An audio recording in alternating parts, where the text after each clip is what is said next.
बिस्मिल्लाहिर्रहमानिर्रहीम। अस्सलामुअलैकुम नाजरीन, इस एपिसोड के आगाज़ में हम देखेंगे कि सलाहुद्दीन को देखकर उर्फा कहता है, मेरे अमीर आप ऐसा कुछ भी मत सोचें, आपने सरहदी गाजियों को याद किया है, मेरे ख्याल से ये ज़्यादा बेहतर है। तो सलाहुद्दीन कहते हैं, आसिस कहाँ है? हमने जाना था, क्या वो इस बारे में नहीं जानता था? तो बज़िर कहता है, मेरे अमीर वो जानता था, उसने कहा कि वो उमर मल्ला आफंदी के पास जाएगा और वो चला गया।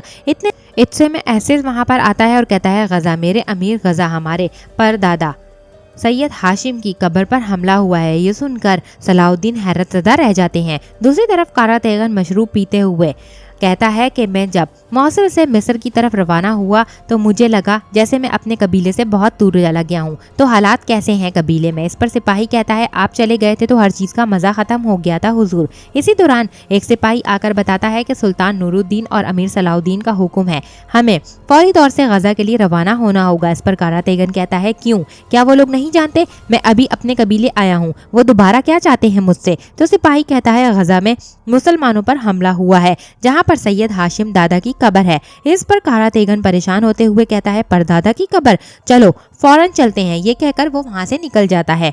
दूसरी तरफ हम देखते हैं सलाहुद्दीन भी अपने सिपाहियों के हमरा गजा के रास्ते पर गामजन होते हैं। एक तरफ बालिन के पास लाडगाय आता है और कहता है, मैं तुम्हें कैसे पुकारूं, मुझे समझ नहीं आती, कौन बालन कहूं या फिर कुछ और, मगर मुझे लगता है कि तुम्हें बादशाह ने अभी ये लक़ब नहीं दिया। इस पर बालिन कहता है, मेरा ज़ाती नाम किसी भी लक़ब से ज़्यादा अहमियत का हामिल है, मुझे आप बालिन कह सकते हैं। आपको देखकर लगता है आप मुझसे कुछ कहना चाहते हैं। तो लाडगाय कहता है, मेरे पास कुछ सवालात हैं। तो बालिन कहता है, आइए कमरे में चलते हैं, और वो लोग एक कमरे में दाखिल हो जाते हैं।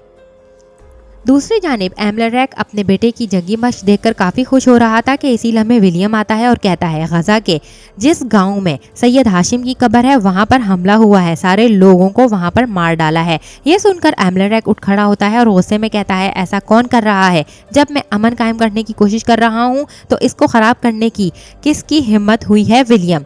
दूसरी तरफ बालन लाडगाय से पूछता है, आपको किस बात का तजस्सुस है? इस पर लाडगाय कहता है, मैं जानना चाहता हूँ मिस्र की तैयारी कैसे चल रही है, और ये भी कि लॉर्ड जियोम जिंदान में है और आप उससे मुलाकात करने गए थे तो आपने उसको अपने और सबीला के बारे में बताया कि आप उसको अब तक पसंद करते हैं। इस पर बालन को बहुत शदीद गुस्सा आता है और इसी गुस्से में वो एक जोरदार मुक्का लाडगाय के मुंह पर रसीद करता है और कहता है, आप कुछ नहीं जानते लाडगाय, इसीलिए अपना मुंह बंद ही रखिए। जिस पर लाडगाय भी जवाबन एक मुक्का मारता है और दोनों आपस में लड़ने लगते हैं।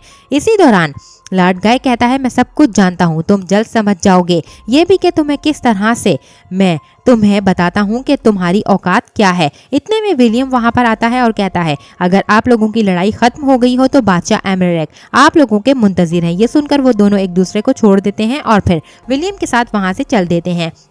दूसरी जानिब चातलियोन साराह में बैठा था। लोकास से वो पूछता है कि हमारा कितना नुकसान हुआ। तो लोकास कहता है, सिर्फ 2 आदमी। तो चातलियोन कहता है, खुदावंद उन्हें अपनी जन्नत में कबूल फरमा। फिर लोकास कहता है, अगर मुहाफिज दस्ता हमारा पीछा करता तो इस बार नताइज अच्छे ना होते। तो चातलियोन कहता है, अब कुछ और करने का वक्त है, अब आगे क्या करना है चातलियोन? इस पर चातलियोन कहता है, अब हमें रुकना है और हमारे किए धरे का मुसलमानों की तरफ से जवाब का इंतज़ार करना है।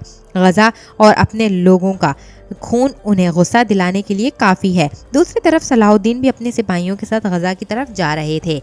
इसी के साथ हम एक तरफ देखते हैं जहां पर विलियम, लाडगाय और बालन एमलेरैक के पास आते हैं। तो बालन कहता है, मुझे हैरानगी है आपने इतनी जल्दी में क्यों बुलाया जबकि मैं मिस्र के लिए रवाना हो रहा था। तो एमलेरैक कहता है, मिस्र इंतजार कर सकता है, अब यहाँ पर एक और बड़ा मसला दरपेश है, तुम्हें फौरन गजा जाना है। वो एक बहुत बड़ा सानिया हो चुका है वहाँ पर, जिनके लिए मुसलमान बहुत अकीदत रखते हैं, जहाँ पर उनके पैगम्बर के अजीम परदादा का मकबरा है, वहाँ पर मंसूबे के मुताबिक हमला हुआ है। इस पर बालन पूछता है, ये हमने तो नहीं किया ना? तो एमलेरैक कहता है, यकीनन बालन हमने नहीं किया है, इसीलिए सुल्तान नूरुद्दीन जंगी की जानिब से हमें कसूरवार ठहराने से पहले ही हमें हरकत में आना होगा।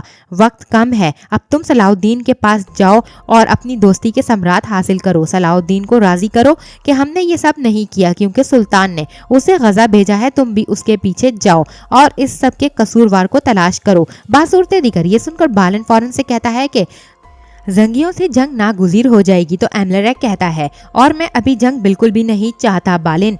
दूसरी तरफ गजा में जंगी सिपाही शोहदा की लाशें उठाने में मसरूफ होते हैं और बच्चों को भी संभाल रहे थे। इतने में सलाउद्दीन भी वहां आगे बढ़ते हैं और ये मंजर देखकर वो सभी लोग गमगीन हो जाते हैं। इसी दौरान सलाउद्दीन मकबरे के पास पहुंचते हैं और एहतरामन खड़े हो जाते हैं। फिर सलाउद्दीन कहते हैं कि वक्त बीत गया है, सदियां बीत गईं, लेकिन उनकी नाहक नफरतें ख़त्म नहीं हो रही। तो लतीफ़ कहता है ख़त्म नहीं होंगी मेरे अमीर, कायनात की तख्लीक के बाद से ये हो रहा है। तो खलील पूछता है कि उन्हें किस चीज़ का घमंड है मेरे अमीर, उन्होंने हमारी रूह के टुकड़ों को मार डाला, उन्होंने ख़वातीन की भी फरियाद नहीं सुनी। तो सलाउद्दीन कहते हैं गज़ा की ख़वातीन उन्हें कभी भी खुश होने का मौका नहीं देती। फिर सलाउद्दीन ज़मीन पर हथियार देखते हुए कहते हैं कि गज़ा के जंगजुओं के ये हथियार थे, ये लोग उनके सामने नहीं झुके, उन्होंने अपनी आखिरी वक्त तक लड़ाई की। और अब मैं ज़मीन व आसमान की कसम खाता हूँ कि इनके साथ ये सब करने वालों को इबरत का निशान बनाऊंगा। चलो अब मेरे लिए सुराख तलाश करो सिपाहियों। इस पर फौरी तौर से सिपाही तलाश में लग जाते हैं। याह्या इस्माइल की लाश के पास बैठा सलाउद्दीन की जानिब भी तक रहा होता है। दूसरी तरफ हम देखते हैं कि शाम में शमसा की माँ की मालूमात की तलाश जारी होती है। शमसा और फातिमा खातून के साथ साथ मलका भी वजीर इमाद के पास मौजूद थी। फिर वजीर अहमद कहते हैं कि मारिया एवा नहीं, एक औरत है जो मरियम हव्वा है, यानी आपकी मारिया हमारी मरियम और एवा हमारी हव्वा। ये सुनकर शमसा खुश होती है। तो वजीर इमाद कहता है जिसकी तुम्हें तलाश है शायद वो ये हो सकती है। दूसरी तरफ हम देखते हैं कि मेला जमशीद से कहती है कि मैं सलाउद्दीन को नहीं मार सकी, इससे पहले ही सलाउद्दीन को मिस्र से निकाल दिया गया, सारे मंसूबे खराब हो गए, माइल्स की रूह अब तक तड़प रही है। तो जमशेद कहता है पुरसकून रही है, जैसा कि कहा जाता है कि हर मामले में अच्छाई होती है। तो मेला कहती है खबरदार, मजायका खेज तसलियां अपने पास रखो। इतने में सिपाही वहां पर आता है और जमशेद को खत देखता है, जिस पर जमशेद कहता है कि ये आपके लिए है। इस पर मेला वो खत पढ़ती है और कहती है ये खत खुद से आया है और बादशाह एमलेरेक मेरा इंतजार कर रहा है, लेकिन तुम यहाँ पर अपनी तैयारियां मुकम्मल रखो, मुझे अभी रवाना होना होगा। तो जमशेद कहता है इस दुकान का क्या करना है। तो मेला कहती है अभी के लिए ये चलने दो। ये कहकर वो वहाँ से चली जाती है।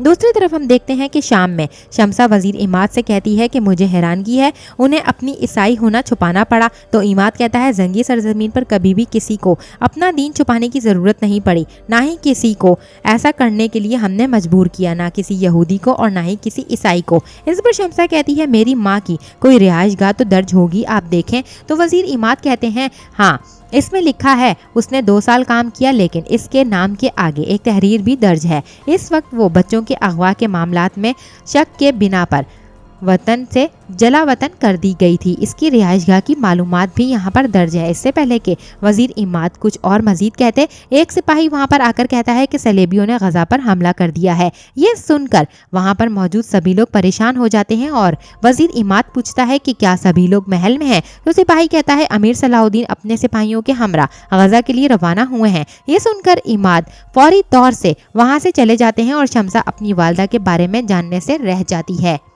दूसरी जानिब हम देखते हैं कि एसिस इस्माइल की लाश के पास आते हैं और कहते हैं मैं कसम खाता हूँ तुम्हारा खून इस ज़मीन पर रायगा नहीं जाने दूंगा, मैं कसम खाता हूँ अगर मैं तुम्हारा बदला ना लूँ तो मेरा खून खुश्क हो जाए। ये कहकर वो उसका छाड़ा ढांप देते हैं और उसकी मग़फ़िरत की दुआ करने लगते हैं। इतने में हम देखते हैं कि कारा तेगन वहाँ पर पहुँचता है। मकबरे को देखकर वो अपने बचपन के दिन याद करने लगता है जब वो इस मकबरे में छुपा बैठा था, काफिर जुल्म कर रहे थे और वो डर कर वहाँ पर छुप गया था। ये सब कुछ याद करते हुए कारा तेगन अपने कानों पर हाथ रख लेता है क्योंकि उसे बचपन का शोर सुनाई दे रहा होता है। एक बार फिर से हमें बचपन का ही मंजर दिखाया जाता है जहां पर कारा तेगन का भाई जख्मी हालत में आता है और उससे कहता है कि तुम छुप जाओ, ये लोग रहम नहीं करेंगे, अगर तुम मर गए तो हमारा खानदान नहीं बचेगा। ये कहते साथ कारा तेगन का भाई मर जाता है। ये सब कुछ याद करते हुए कारा तेगन की हालत बिगड़ जाती है और वो कुछ लम्हे में ही खुद को संभाल लेता है। तो फिर खलील उसे कहता है कारा तेगन इधर क्यों खड़े हुए हो, आगे जाकर आसपास देखो, हमें दुश्मनों के लिए सुराख ढूंढना है।